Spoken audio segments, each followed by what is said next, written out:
샬롬. 주님의 이름으로 사랑합니다. 내동 장로교회 이필호 목사입니다. 요즘 날씨가 많이 쌀쌀해졌습니다. 여러분 밖에 나가시려면 옷깃을 단단히 여매시고 나가시길 바랍니다.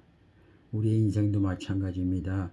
신앙의 여정길도 신앙 옷깃을 잘 여매야만이 주님 앞에 나가는데 춥지 않습니다. 주님의 심장을 가지고 따뜻한 가슴으로 주님을 필요한 그 심령들에게 복음을 전할 수 있는 저와 여러분이 주님의 도구가 됐으면 참 좋겠습니다. 주님께서는 모든 사람들을 사랑하십니다.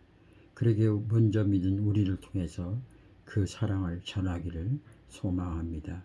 바로 하나님께서 우리 인간을 창조하신 목적도 바로 하나님 앞에 찬양받기 위함입니다. 저와 여러분 오늘도 찬양으로 승리하시는 저와 여러분이 되시길 간절히 소망합니다. 기도하겠습니다. 찬양하지 않고는 견딜 수 없는 이 세상을 우리들은 살아가고 있습니다. 찬양은 호흡이 있는 기도입니다. 주님과 대화가 끊긴다면 결국 그 자식은 사생아가 될 수밖에 없습니다. 세상에 물고기가 물을 떠나서 살 수 없습니다. 식물도 역시 땅을 떠나서 살 수 없습니다. 우리 인간도 하나님을 떠나서 살 수 없습니다. 그러기에 때로는 힘들고 어렵고 견디기 어려운 그런 환경을 우리에게 줄 수 있습니다. 이 모든 환경은 바로 하나님만 바라보고 살기 위하여 하나님께서 주시는 시험입니다.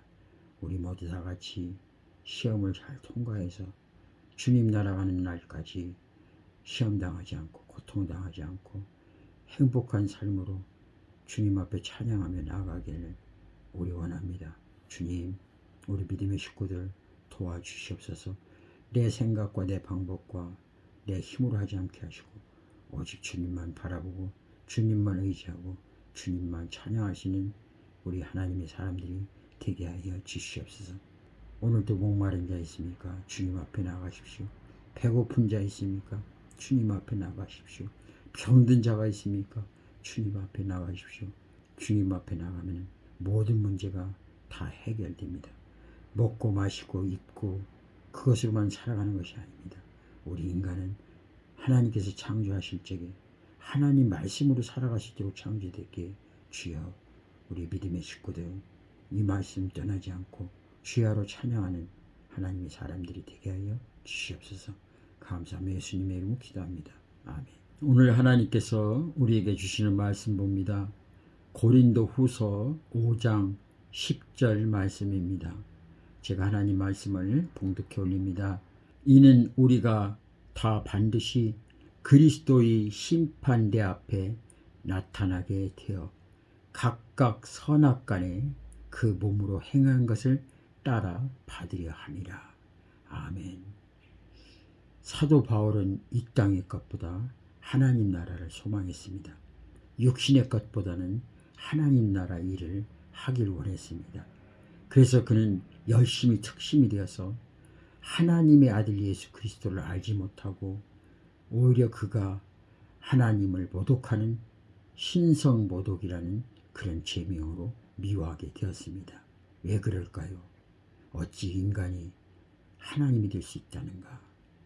그런 마음에 있었기 때문입니다. 그러나 나중에 담에석상에서 부활하신 예수님을 만나고 그가 한 일이 얼마나 하나님을 아프게 했던가.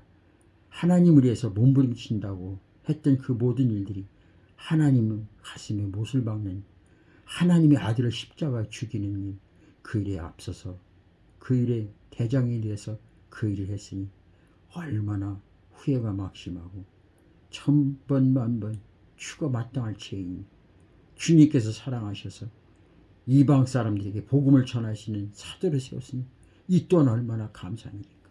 그래서 사도 바울은 전에는 몰라서 그랬지만 남은 생애를 예수에 미쳤고 예수 전하는 데 미쳤고 부활하신 예수님을 만나서 나는 사도가 되었다고 고백하며 어떤 핍박과 어렵과 고통이 왔을지라도 그는 그 예수님의 사랑의 복음을 전하는 데 일평생을 다 바쳤던 사람입니다.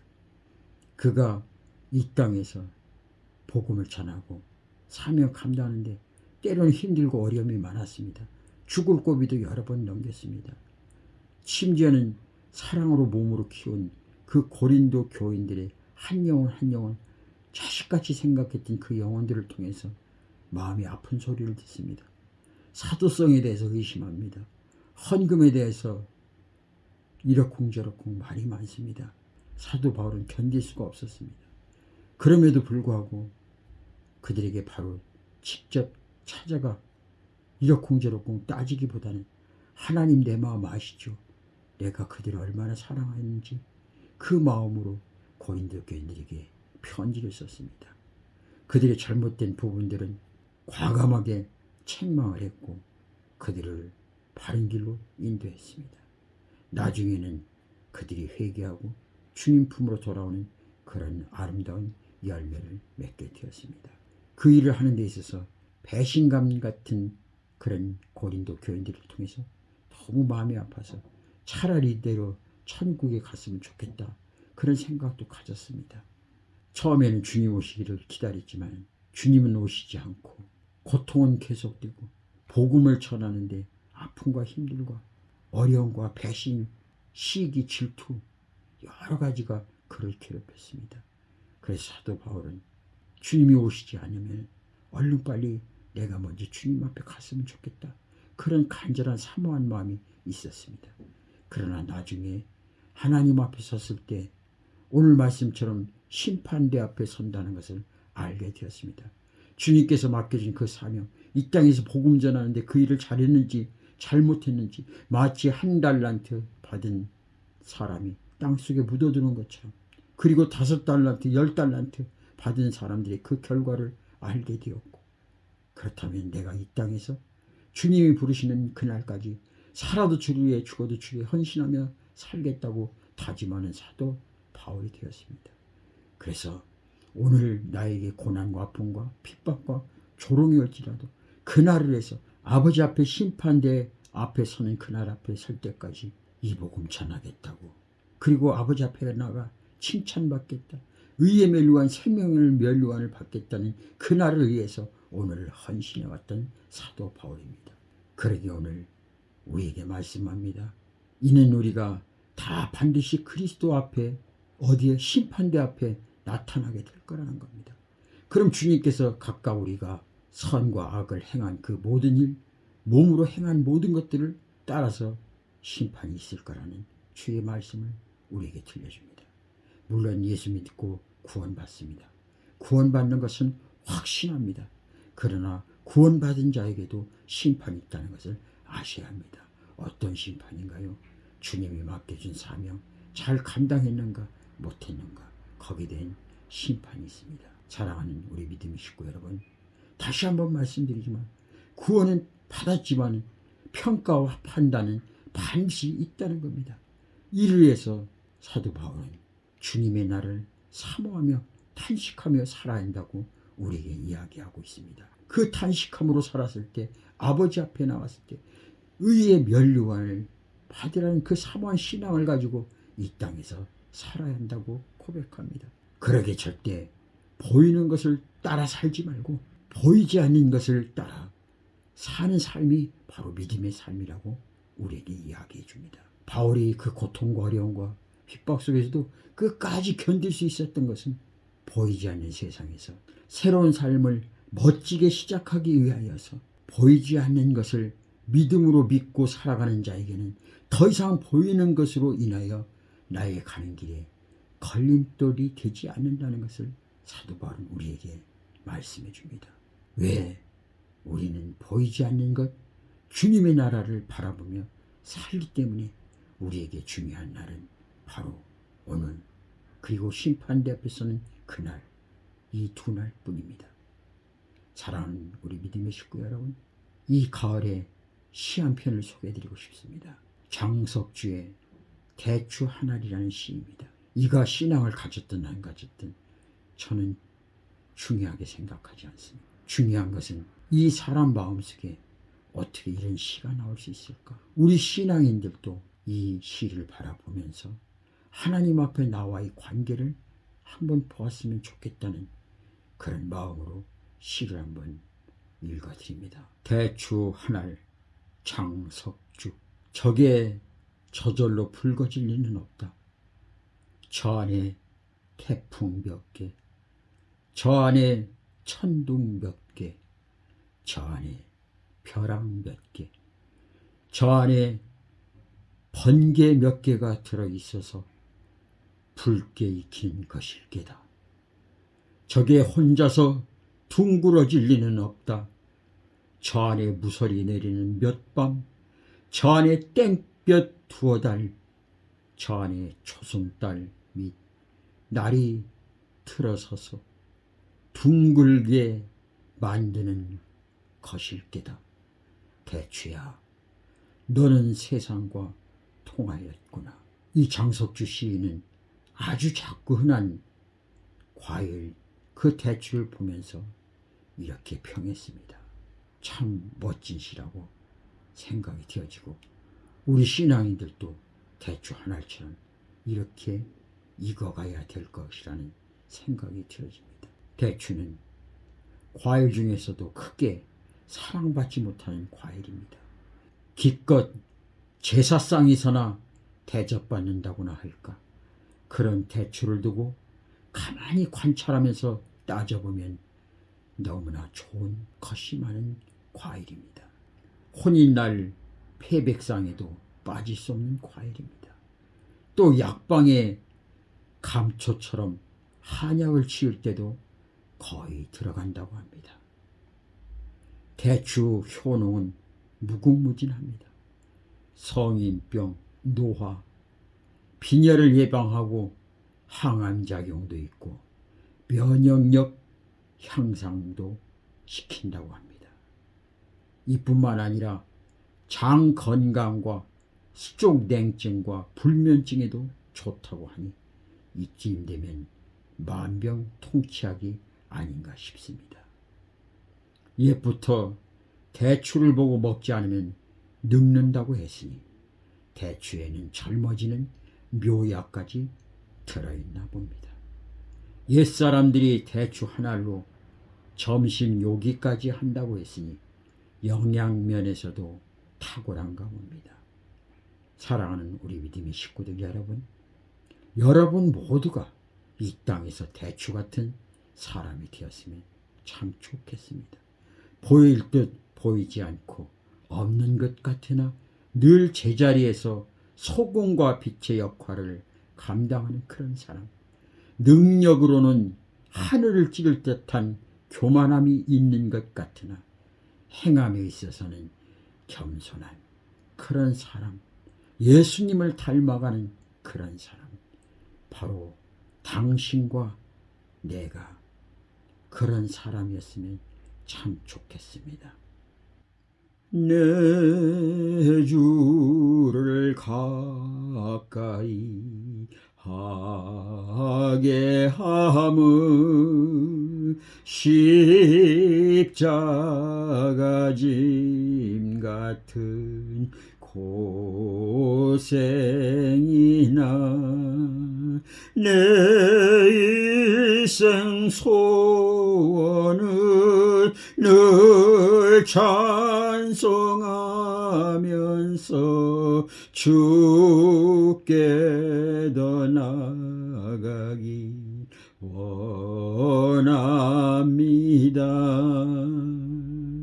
천성에 가는 길 험하여도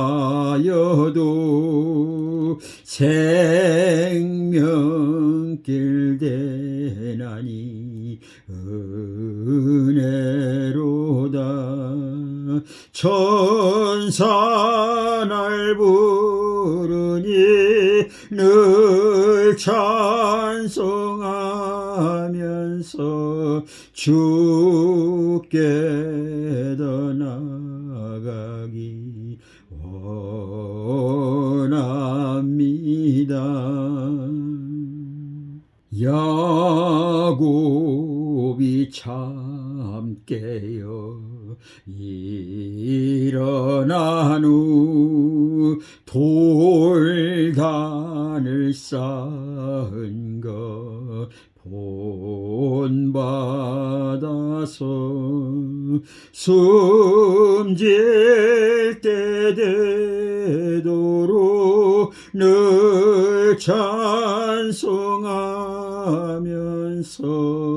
주께 더 나아가기 원합니다.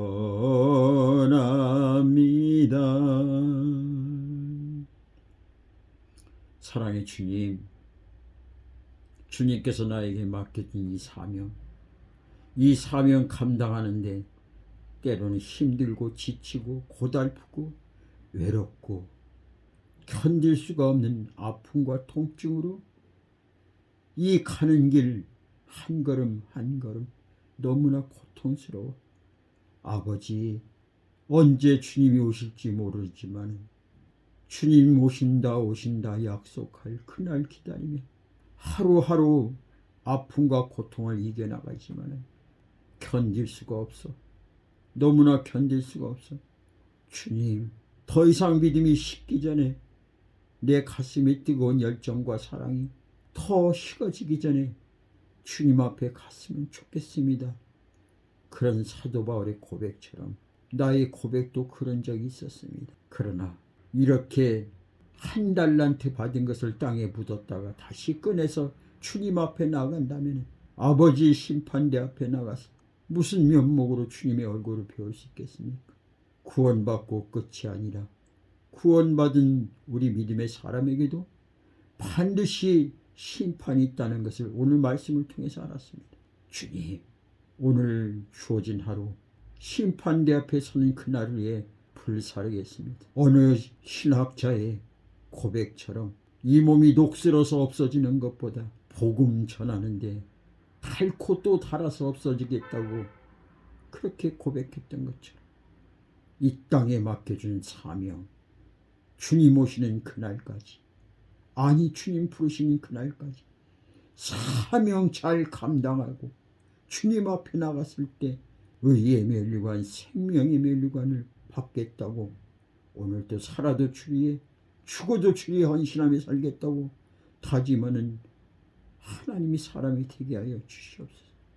이 마음, 저 천국을 사모하는 마음, 저뿐만 아니라 우리 믿음의 식구들 모두와 삶의 현장에서 힘들고 어려울 때 포기하는 것이 아니라 주님 앞에 서는 그날을 생각하며 오늘 주어진 하루, 내일을 염려하지 말고, 내일을 생각하지 말고, 내일은 하나님의 영역이니 오늘 맡겨준, 오늘 나에게 준 오늘이라는 이 선물, 그날을 위해 주님의 심판대 앞에 서는 그날을 위해 불사르고 태우고 닳아 없어질 것을 사모하니 주여 사명 감당하는 그날까지 생명 붙들어 주시옵소서.